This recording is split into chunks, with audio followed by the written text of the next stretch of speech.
Profesora y compañeros, tengan todos ustedes muy buenas tardes. En esta oportunidad, mi equipo abordará el tema referido a las funciones del Poder Ejecutivo. En primer lugar, mi persona, Marco Antonio Balbín Camayo, les dará a conocer o les hablará sobre cómo surge el Poder Ejecutivo y cómo éste está dado en nuestro país. El Poder Ejecutivo es el encargado de guiar la política de un Estado, su representación diplomática y la toma de decisiones militares y democráticas que conduzcan a una sociedad hacia determinados objetivos y a la solución de posibles problemas o situaciones conflictivas que se presenten en este. Asimismo, el Poder Ejecutivo es una de las primeras formas de gobierno a lo largo de la historia, pues en un principio este se encontraba en manos de un monarca, un sultán o un emperador. Sin embargo, tras la Revolución Francesa de 1789 se instaura la República y con ello la separación de poderes, la cual implica la eliminación de todo sistema monárquico o absolutista en la separación del poder estatal en tres poderes que se controlan y limitan recíprocamente.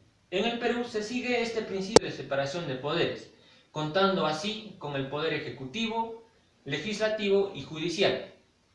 El poder ejecutivo se encuentra regulado bajo la Ley Orgánica número 29.158, la cual establece los principios y normas básicas de organización, competencias y funciones con el que este poder cuenta.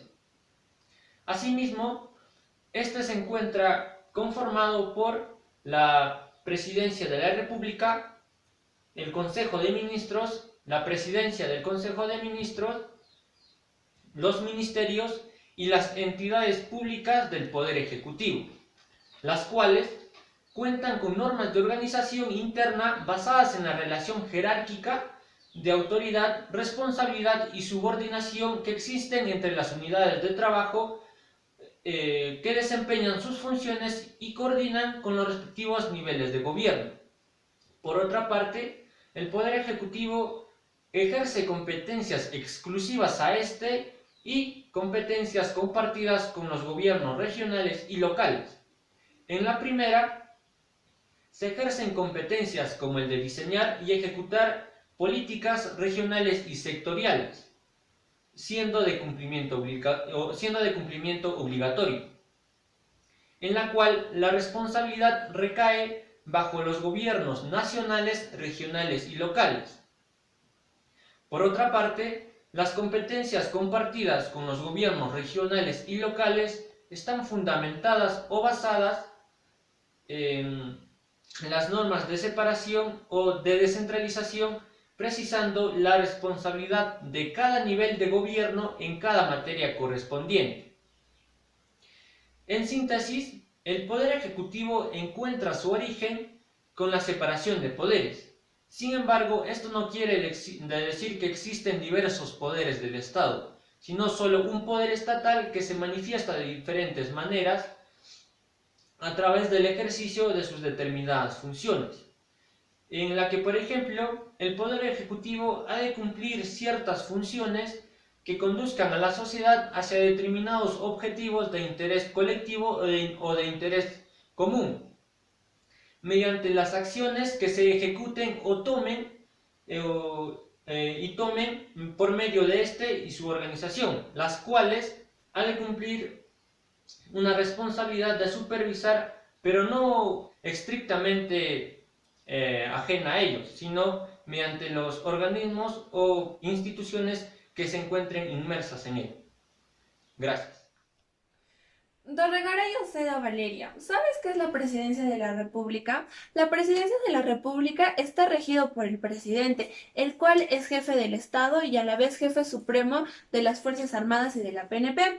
El presidente personifica a la nación. Dentro de ello, presentaré algunas de sus funciones como jefe de Estado, las cuales son cumplir y hacer cumplir la Constitución, los tratados, las leyes y las demás disposiciones legales, representar al Estado dentro y fuera de la República, dirigir la política exterior y las relaciones internacionales, celebrar y ratificar los tratados. Como jefe del Poder Ejecutivo tenemos las funciones de dirigir y aprobar la política general del gobierno, Ejercer el derecho de iniciativa legislativa con la aprobación del Consejo de Ministros. Ser el portavoz autorizado del gobierno. Ahora hablaremos sobre el despacho presidencial. Es el responsable de la asistencia técnica y administrativa para el cumplimiento de sus competencias y funciones. Los vicepresidentes tienen funciones establecidas y también funciones que el presidente les encarga. Pueden participar de las sesiones y debates del Consejo de Ministros, pero tienen voz, pero no tienen voto. Forman parte del despacho presidencial. La facultad normativa del presidente de la República es dictar las siguientes disposiciones, que son los decretos legislativos, los decretos de urgencia y las resoluciones supremas. ¿Alguna vez te comentaron qué es el Consejo de Ministros? El Consejo de Ministros está conformado por los ministros nombrados por el presidente de la República. Las atribuciones que tiene el Consejo de Ministros son coordinar, elaborar y aprobar la política general del gobierno, así como las políticas nacionales, sectoriales y multisectoriales, promover el desarrollo y bienestar de la población. La presidencia del Consejo de Ministros es responsable de las coordinaciones políticas nacionales y sectoriales del Poder Ejecutivo. Coordina las relaciones con los demás poderes del Estado. El presidente del Consejo de Ministros es la máxima autoridad. Por ende, algunas de sus funciones son apoyar al presidente de la República en la gestión de la política general del gobierno, formular, aprobar y ejecutar las políticas nacionales de la modernización de la administración pública y las relaciones con la estructura y organizaciones del Estado, así como coordinar y dirigir la modernización del Estado. También encargarse de la Comisión Internacional. Los ministros son organismos del Poder Ejecutivo que diseñan, establecen y ejecutan las políticas nacionales y multisectoriales, asumiendo la rectoría con respecto en ellas. Los ministros del Estado son encargados de orientar, formular, coordinar, supervisar y evaluar las políticas nacionales a su cargo. Los viceministros son autoridades que por encargo de los ministros formulan, coordinan y ejecutan las actividades que cumplen los órganos y entidades de su sector. El secretario general asiste y asesora al ministro del sistema de administración de la entidad. Está encargado de supervisar la autorización del portal de transparencia con respecto a su ministerio. Hola, ¿qué tal? Mi nombre es Leomar Edu Astucuri Quispe y en esta ocasión te voy a hablar sobre el título número 4 de las leyes orgánicas del Poder Ejecutivo. Para poder empezar, una pregunta. ¿Tú sabes de qué trata o sabes qué es el título número 4? Respondiendo a la pregunta, el título número 4 de las leyes orgánicas del Poder Ejecutivo son aquellas entidades públicas que tiene el Poder Ejecutivo. Ahora bien, esto se divide en 5 capítulos. El capítulo número 1 habla sobre los organismos públicos, que son todas aquellas entidades desconcentradas y adscritas a un ministerio, de los cuales se dividen en dos: los organismos públicos ejecutores y los organismos públicos especializados. Cabe decir que todo esto debe estar, sus requisitos de esto debe estar bajo la ley de la modernización de gestión del Estado y deben tener un plan inicial. Ahora veamos los organismos públicos ejecutores, que esto se crea cuando se requiera una entidad con administración propia, ya que sus labores están a una magnitud muy alta y significativa.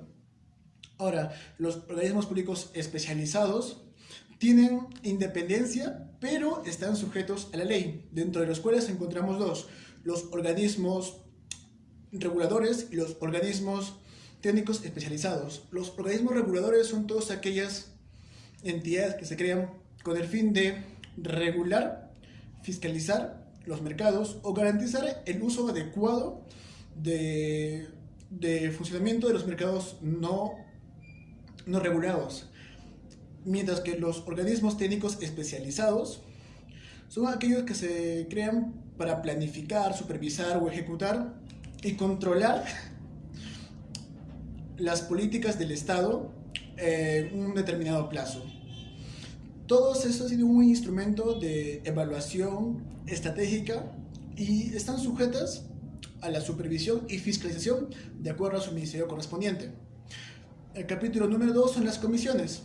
Las comisiones del Poder Ejecutivo tienen funciones que son de seguimiento, fiscalización, propuesta o emisión de informes. Cabe decir que estas no tienen un efecto jurídico hacia terceros y su estructura debe estar dentro del Poder Ejecutivo y su conformación también tiene que estar dentro del Poder Ejecutivo y también la designación de su presidente y miembros. Ahora bien, veamos las comisiones sectoriales y multisectoriales. Aquí encontramos tres: las comisiones sectoriales, las comisiones multisectoriales de naturaleza temporal y las comisiones multisectoriales de naturaleza permanente. Todas estas son creadas con fines específicos para poder cumplir funciones de fiscalización, propuesta o emisión de informes técnicos. Ahora bien, las comisiones consultativas. Estas están conformadas por personas civiles que están especializadas de acuerdo a ese tema. Y más que nada es un cargo de confianza y son designados por un decreto, una resolución suprema. Ahora el capítulo número 3 trata sobre los programas y proyectos especiales. Los programas son estructuras funcionales creadas con el fin de atender un problema o una situación crítica que se creó o estableció en ese momento. Y los proyectos especiales son un conjunto articulado y coherente de actividades orientadas a alcanzar uno o varios objetivos dentro de un determinado tiempo. Ahora bien, veamos el capítulo número 4, que son las entidades administradoras con fondos intangibles de la seguridad social. Aquí encontramos dos, las cuales son el Fondo Consolidado de Reservas Previsionales y el Seguro Social de Salud. Estas dos entidades son estas dos entidades administradoras de fondos intangibles de la seguridad social tienen un directorio cuya conformación está determinada por la ley. Ahora, por último, tenemos el capítulo número 5, que son las propiedades del Estado.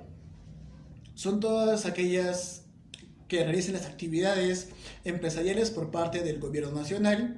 Deben estar formalizada a través de una forma jurídica empresarial y también debe estar autorizada mediante una ley ordinaria. Y también, sin olvidarme, debe estar establecida bajo la Constitución Política del Perú, lo más importante. Ahora bien, hemos terminado. Como conclusiones, podemos decir que el título número 4 de las leyes orgánicas del Poder Ejecutivo se divide en 5 capítulos, los cuales son el capítulo número 1 es los organismos públicos, el capítulo número 2 son las comisiones, el capítulo número 3 son los programas y proyectos especiales, el capítulo número 4 son las entidades administradoras de fondos intangibles de la seguridad social y el capítulo número 5, finalizando, son las empresas de propiedad del Estado. Sin nada más que decir, muchas gracias, conmigo será hasta una próxima oportunidad. Hola, mi nombre es Eric Josué Ayala Arango. Empezaré la exposición con la siguiente pregunta. ¿Cuáles son los sistemas que se encargan de organizar las diversas actividades de la administración pública y qué son los entes rectores? Bien, la respuesta a esta pregunta la encontramos en el título 5 de la presente ley. Empezaré hablando sobre los sistemas, el cual este es un conjunto de normas que necesitan ser realizadas por varias entidades de los poderes del Estado. Los sistemas son de dos tipos: sistema funcional y el sistema administrativo, el cual solo uno de estos puede ser creado. El fin del sistema funcional es el asegurar el cumplimiento de las políticas públicas, donde el Poder Ejecutivo es el responsable de reglamentar y de orientar los sistemas funcionales, mientras que el sistema administrativo tiene la finalidad de regular la utilización de los recursos de las diversas entidades de los sistemas administrativos, y donde el Poder Ejecutivo tiene la rectoría de estos sistemas administrativos. Bien, ahora que ya hablamos sobre los sistemas, hablaré sobre los entes rectores, en la que cada sistema está a cargo de un ente rector, el cual dicta las normas y establece los procedimientos de acuerdo a su ámbito. En el sistema administrativo, la función que tendrá este ente rector es el de dirigir la gestión del proceso, como también expedir las normas reglamentarias y el de mantener actualizada y sistematizada la normatividad del sistema, al igual que emitir las opiniones vinculantes. Para finalizar, cerraremos este título con el artículo 48, el cual menciona que la existencia de uno de estos sistemas no obliga a la creación de oficinas dedicadas exclusivamente al requerimiento de cada una de ellas. Luego de este título vienen las disposiciones, en el cual es de suma importancia hablar de cada una de ellas. Para empezar, tenemos las disposiciones complementarias, cuales son 5. En primer lugar, habla sobre los funcionarios con rango de ministro, el cual son aquellos que son nombrados por el presidente de la República. Luego habla sobre la Secretaría General y órganos de línea de la PCM, sobre los organismos reguladores y las competencias compartidas. También hace mención sobre la expresión de igualdad de oportunidades. Seguido tenemos a las disposiciones transitorias y por último las disposiciones finales, cuales son 2. La primera habla sobre la relación que tienen los ministerios, como el Ministerio de Justicia, el Ministerio de la Mujer, el Ministerio de Agricultura, el Ministerio de Economía y Finanzas, y entre otras. Y la segunda habla sobre la derogatoria, en la que la presente ley establece que toda disposición deroga a toda aquella disposición legal que se ponga a esta. En conclusión, los sistemas es un conjunto de normas y de 2 tipos, funcional y administrativo, donde cada una está a cargo de un ente rector, el cual dicta las normas y los procedimientos de acuerdo a su ámbito. Esta fue toda la exposición acerca de la ley que da origen al Poder Ejecutivo. Muchas gracias.